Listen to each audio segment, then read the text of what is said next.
বাংলাদেশ ব্যাংকের গভর্নর নিয়োগ নিয়ে দ্রুত সিদ্ধান্ত আসবে, তবে এ বিষয়ে খোলামেলা আলোচনা হবে না। দায়িত্বে কোনো আমলা আসবেন নাকি অর্থনীতিবিদ আসবেন সে বিষয়ে স্পষ্ট ধারণা দেননি অর্থ উপদেষ্টা ডক্টর সালেউদ্দিন আহমেদ। তার মতে রুলস অব বিজনেসের অনুযায়ী চলতে পারে বাংলাদেশ ব্যাংক। জানিয়েছেন এটিএম বুথের সেবা স্বাভাবিক করতে কাজ চলছে।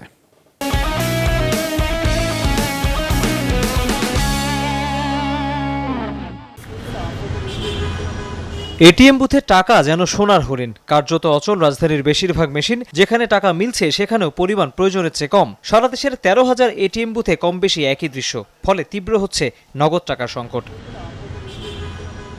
রোববার সচিবালয়ে এই বিষয়ে সরকারের অবস্থান জানান অর্থ উপদেষ্টা ডক্টর সালেউদ্দিন আহমেদ। কর্মকর্তাদের সাথে বৈঠকের পর জানান, বুথের নিরাপত্তার কথা ভেবেই এটিএম মেশিনে টাকা রাখেনি অনেক ব্যাংক, তবে এখন পরিস্থিতি বদলাচ্ছে। টাকা যে নাই তা না, কিন্তু এটা করা হচ্ছে রিসেন্টলি। সিচুয়েশনটা খুব ইসে ছিল, টাকা নিয়ে চলে যাবে এটিএম বুথও তো ভাঙা টাকা হয়েছে, চলে যাবে বা বেশি ক্যাশ টাকা নিয়ে।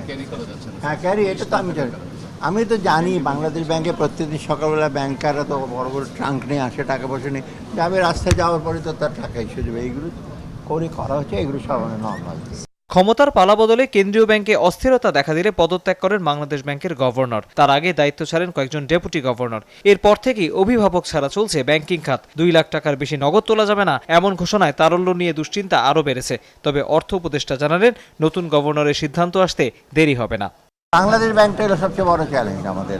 এনবিআরসি সরকারি ইস্যু নিয়ে আমরা এখনো ইস্যু না, ওটা তো অন্য ব্যাপার, ওগুলো আমরা পরে দেখবো।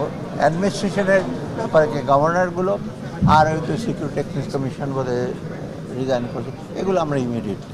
মন্ত্রণালয়ের 4 বিভাগের সাথে বৈঠকে কর্মকর্তাদের কোনো কাজ ফেলে না রাখার নির্দেশ দেন নতুন অর্থ ও পরিকল্পনা উপদেষ্টা। তৌহিদ হোসেন, যমুনা নিউজ, ঢাকা।